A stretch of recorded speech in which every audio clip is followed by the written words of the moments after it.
Baik, kita mulai ya rekan-rekan. Bismillahirrahmanirrahim. Assalamualaikum warahmatullahi wabarakatuh. Baik rekan-rekan, kita akan melanjutkan materi kita tentang komunikasi visual ya. Hari ini kita akan masuk ke bab selanjutnya, yaitu tentang mengenal desain grafis ya. Di pertemuan sebelumnya sudah kita bahas ya mengenai serba-serbi, mengenai apa itu komunikasi visual, kemudian apa yang menjadi elemen-elemen penting di dalam komunikasi visual. Nah, sekarang kita akan masuk ke fase berikutnya, yaitu mengenal desain grafis.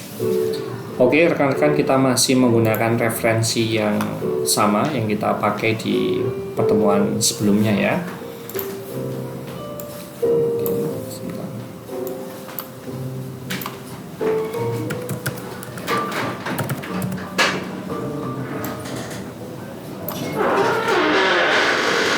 Nah, kita mulai dari pendahuluan karya grafis atau di sekeliling kehidupan kita sehari-hari.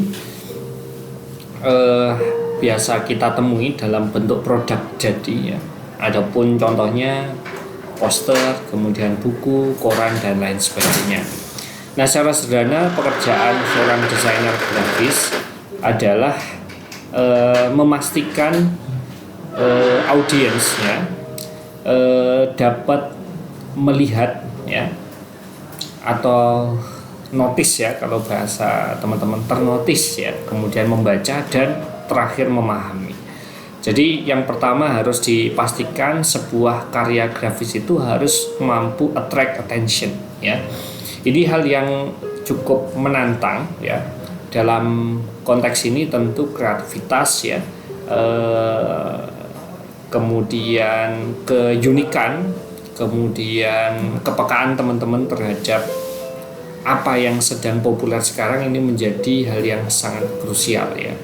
Karena kalau teman-teman tidak bisa attract ya person yang menjadi subjek atau objek dari iklan teman-teman contohnya, atau karya grafis teman-teman secara umum, maka dipastikan orang tersebut tidak akan membaca apalagi memahami apa yang teman-teman maksudkan. Walaupun memang ini adalah satu kesatuan, setelah mengattract orang untuk melihat, dia harus membaca dan akhirnya memahami. Dan ini adalah 3 aspek yang tidak bisa lepas dalam sebuah karya grafis ya. Kecuali memang seperti contoh kita yang kemarin ya, ada poin yang sangat kuat, contoh Apple ya, dengan produknya, maka dia walaupun dengan tulisan yang sangat minimal ya, dia hanya tulis yellow, itu kita sudah langsung notice bahwa ada warna baru ya di Apple ya, warnanya yellow. Oke, saya akan contoh.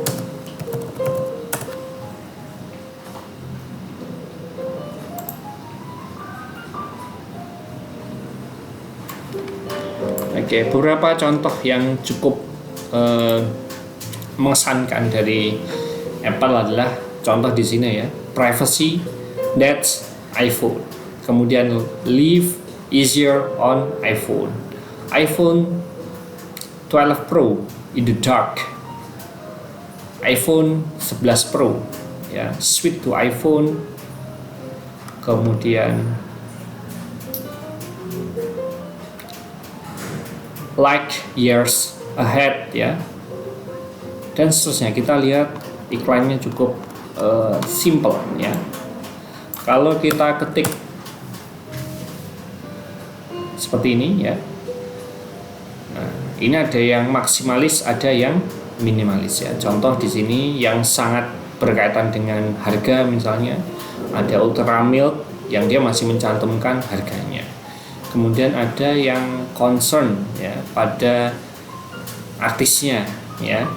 Nah, kemudian ada tagline-tagline yang muncul ya di dalam sebuah iklan. Tapi memang sekarang trennya adalah sebuah iklan yang minimalis, yang langsung impactful ke pengguna ya. Kita lihat ini McD ya, maksimalis ya, Head and Shoulders ya, dan iklan-iklan yang lain. Oke. Nah, di dalam menjalankannya ya, seorang desainer akan menggunakan tulisan ya, atau kita kenal sebagai tipografi, gambar, warna, dan juga bentuk ya. Nah, hal ini membuat seorang desain grafis sangat berpengaruh, membuat desain grafis itu sangat berpengaruh pada kehidupan kita ya. Dan tidak jarang kita menentukan, kita memilih suatu device misalnya sekarang itu berdasarkan desainnya ya. Saya kira tidak jarang dari teman-teman ketika memilih ya sebuah handphone itu dilihat dari bagaimana bentuknya, bagaimana proporsi kameranya, bagaimana material ya. Material itu dibentuk sedemikian rupa sehingga membentuk sudut-sudut yang atraktif ya. Ada yang tajam, ada yang melengkung ya, dan seterusnya. Dan itu tidak terlepas dari desain grafis. Belum lagi ketika kita masuk ke operating sistemnya ya. Maka produsen-produsen besar itu berlomba untuk membuat antarmuka yang sebagus mungkin ya. Misalnya Samsung ya, dia dengan One UI-nya, kemudian ada Xiaomi ya dengan MIUI-nya, kemudian ada iOS ya, dan seterusnya. Selanjutnya penyajian. Nah, desain grafis meliputi bidang drawing, ilustrasi, grafik, diagram, gambar peta atau kartografi, kemudian fotografi, advertising, dan periklanan. Ya, memang secara masif kita tahu bahwa dunia komunikasi visual sekarang didominasi oleh periklanan atau advertising ya. Nah, kemudian namun sebelum menjelaskan satu persatu dari jenis desain grafis tersebut, penting pula dipahami bagaimana sejarah perkembangan desain grafis ya. Nah, sejarah desain itu dimulai dari zaman prasejarah, kemudian ada abad modern, ada era Art Nouveau, kemudian era Mondrian, kemudian ada abad 20 ya. Nah, pada bagian pertama atau zaman prasejarah kita dengan mudah temukan kalau teman-teman cari ya. Kita coba cari ya. Grafis era prasejarah. Nah, teman-teman akan mudah temukan ada gambar-gambar di gua ya. Kemudian juga mungkin yang terkenal yang banyak diangkat menjadi film adalah bentuk ya, gambar relief ya di Mesir ya, atau yang dekat dengan kita ada relief di mana itu, di candi-candi ya, ada di Borobudur, Prambanan, dan juga candi-candi yang lain ya. Itu adalah bentuk desain grafis pada era dulu ya. Nah, kemudian era grafis ini masuk ya abad modern sampai terakhir menjadi abad 20. Nah, tentu di masing-masing masa itu punya kekhasan yang unik ya, yang berbeda dari satu sama lainnya. Itu mencerminkan bagaimana kondisi masyarakat di era tersebut ya. Tentu di era prasejarah yang banyak diekspos adalah bagaimana cara mereka bercocok tanam, bagaimana cara mereka berburu, dan seterusnya ya. Dan di abad sekarang desain sudah berubah ya menjadi sesuatu yang lebih lekat pada kehidupan kita. Kalau dulu mungkin hanya sebagai media untuk menyampaikan ya atau menggambarkan sesuatu, sekarang bahkan sudah sangat lekat dengan kehidupan kita sehari-hari. Bahkan boleh saya sampaikan mungkin hampir sebagian besar waktu kita berinteraksi dengan desain grafis ya. Contohnya apa Pak? Contohnya bangun tidur teman-teman pasti yang pertama dicari adalah handphone, dan handphone adalah salah satu produk desain grafis ya. Di dalamnya penuh dengan produk desain grafis. Nah, ini detailnya teman-teman sebagai sebuah karya desain grafis mengalami perkembangan dari masa ke masa sebagai bukti bahwa desain grafis adalah karya yang penting pada setiap zaman kehidupan manusia. Nah, karya grafis mula-mula dikenal manusia dalam ilmu antropologi ya, prasejarah ya, berupa gambar-gambar dalam gua, goresan-goresan menggunakan tulang dan juga gading gajah ya, yang telah diidentifikasi pada periode Paleolitikum ya, antara 40.000 sampai 10.000 tahun sebelum Masehi ya. Artinya desain grafis pada zaman tersebut lebih didominasi pemanfaatan tumbuh-tumbuhan, binatang, dan benda-benda alam. Sementara pada abad modern, yaitu sekitar pertengahan abad ke-8, lebih diwarnai oleh penemuan-penemuan bangsa Eropa ya. Seperti era ketika Johann Gutenberg ya dari Jerman menemukan huruf cetak yang dapat diganti-ganti. Kemudian masuk ke abad atau fase berikutnya, itu Art Nouveau, adalah kata berasal dari bahasa Perancis yang berarti aliran seni baru ya. Yang populer di awal abad ke-20. Ciri-ciri yang khas dari gaya tersebut ialah kesannya yang datar ya, tidak membentuk efek 3 dimensi, bermotif dekoratif, menggambarkan elemen-elemen organik seperti dedaunan, bunga, serta sulur yang meliuk-liuk ya. Nah, jenis-jenis ini juga masih banyak teman-teman temukan ya di karya-karya yang ada di zaman tersebut ya, termasuk kalau yang Muslim ya mungkin bisa menemukan di Al-Quran yang dipenuhi dengan ornamen-ornamen yang identik dengan abad modern tersebut ya. Kemudian selanjutnya yaitu Piet Mondrian ya, lahir pada tahun 1872, adalah seorang pelukis yang pengaruh karyanya masih diterapkan hingga sekarang di era komputer grafis. Yang menginspirasi karyanya berupa pembagian bidang yang dikenal dengan istilah grid. Dalam lukisannya, Mondrian menerapkan gambar-gambar geometris menggunakan teori harmoni universal yang dikenal dengan istilah golden rectangle ya. Dan ini adalah salah satu komposisi ya, komposisi yang kemarin kita bahas ya. Ini golden rectangle salah satunya, kemudian ada yang diagonal, ada yang row of third, dan lain sebagainya. Nah, sementara pada abad ke-20, perkembangan desain grafis banyak ditandai dengan perkembangan di bidang tipografi, yaitu munculnya huruf sans serif ya. Sehingga karya seni para seniman banyak yang berupa objek berdaya guna seperti bentuk bangunan, bangunan teater, poster, desain pada kain, desain bentuk atau model pakaian, keramik, furniture, logo, dan lain sebagainya ya. Desain grafis pada abad ini juga membawa pengaruh pada dunia perfilman dan menciptakan efek-efek tertentu yang dapat menambah estetika gambar film ya.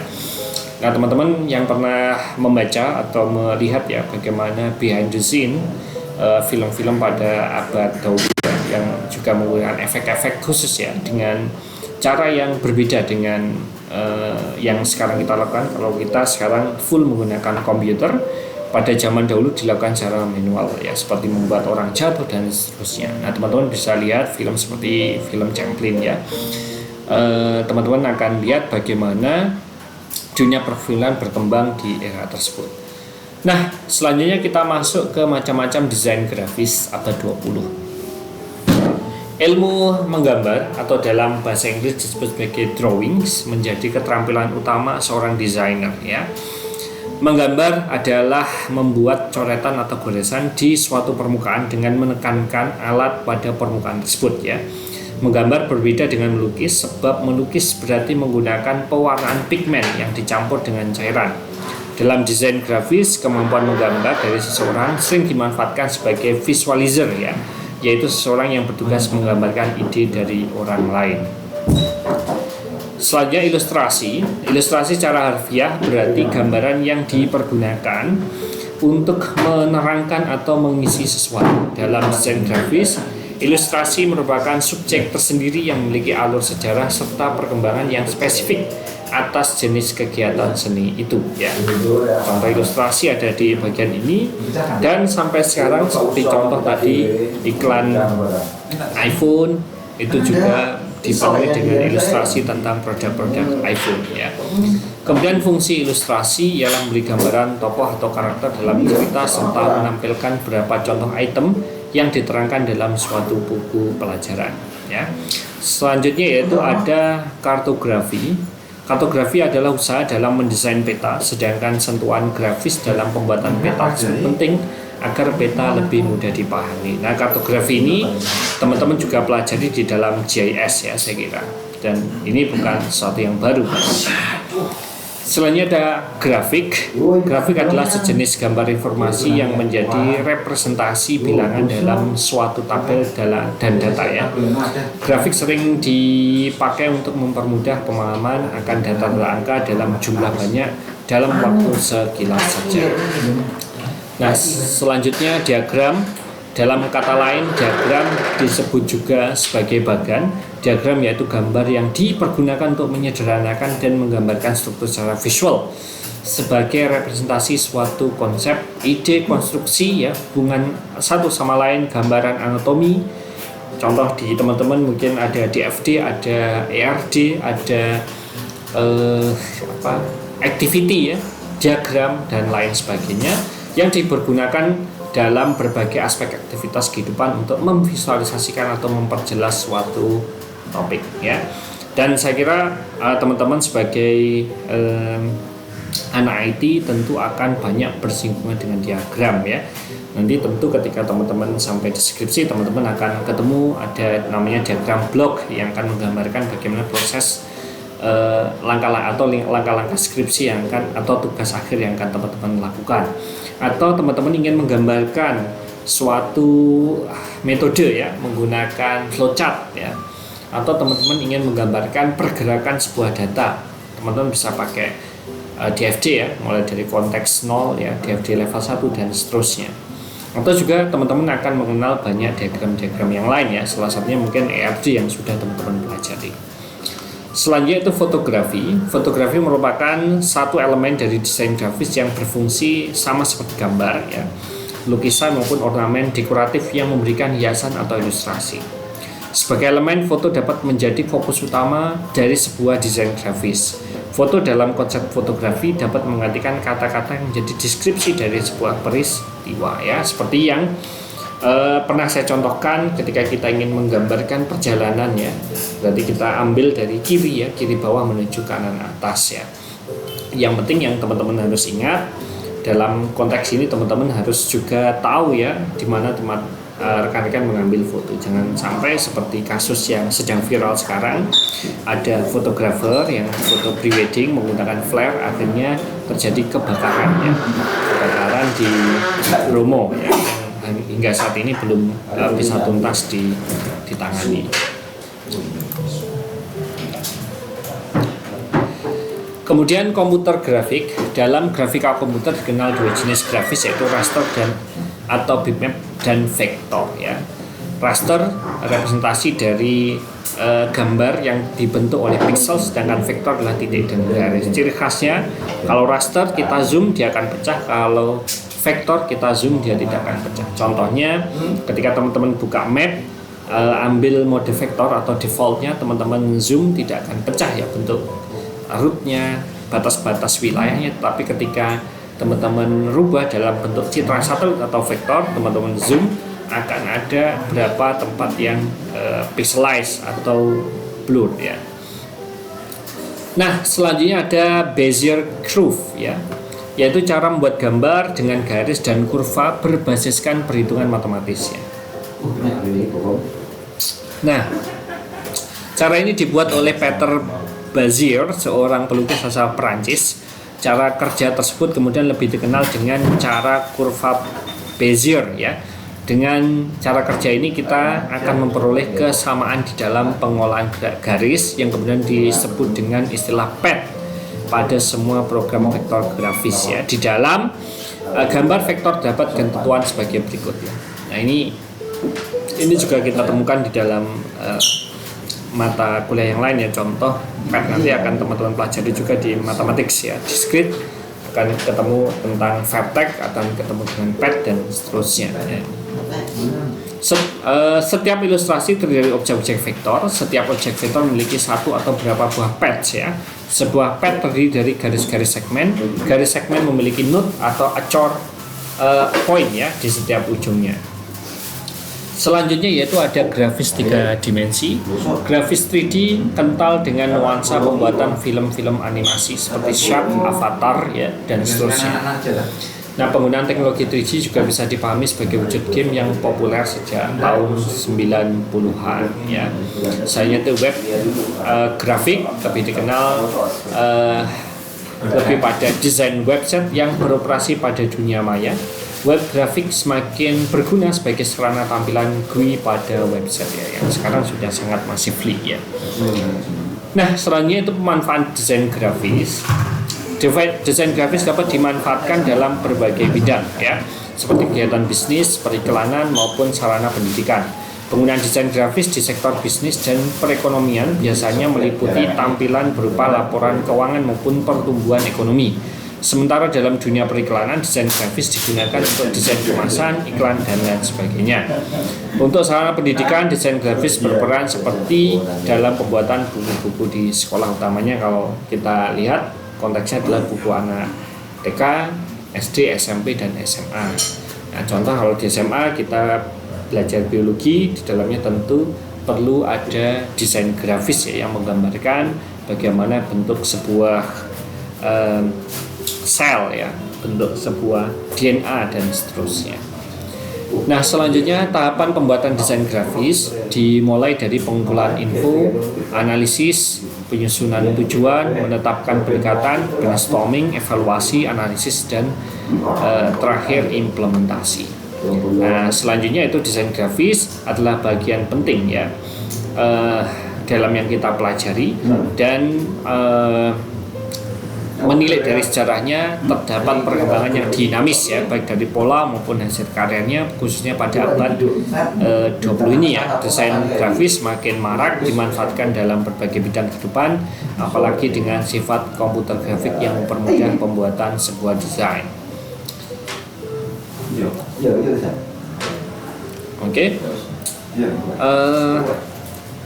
Kemudian ini adalah tugas yang harus teman-teman kerjakan, dan tugas ini akan dikumpulkan ke dalam e-learning ya. Terakhir pada pekan ini, nanti pengumpulan akan saya buka di e-learning ya. Oke, baik teman-teman, silakan soalnya di screenshot dan kerjakan sebaik-baiknya. Jangan lupa dalam pengerjaannya, dalam laporan teman-teman itu disertakan NIM dan juga nama lengkap teman-teman sesuai dengan SIM untuk memudahkan penilaian. Baik, terima kasih teman-teman atas perhatiannya. Kita akhiri pertemuan kita hari ini. Assalamualaikum warahmatullahi wabarakatuh. Selamat mengerjakan teman-teman.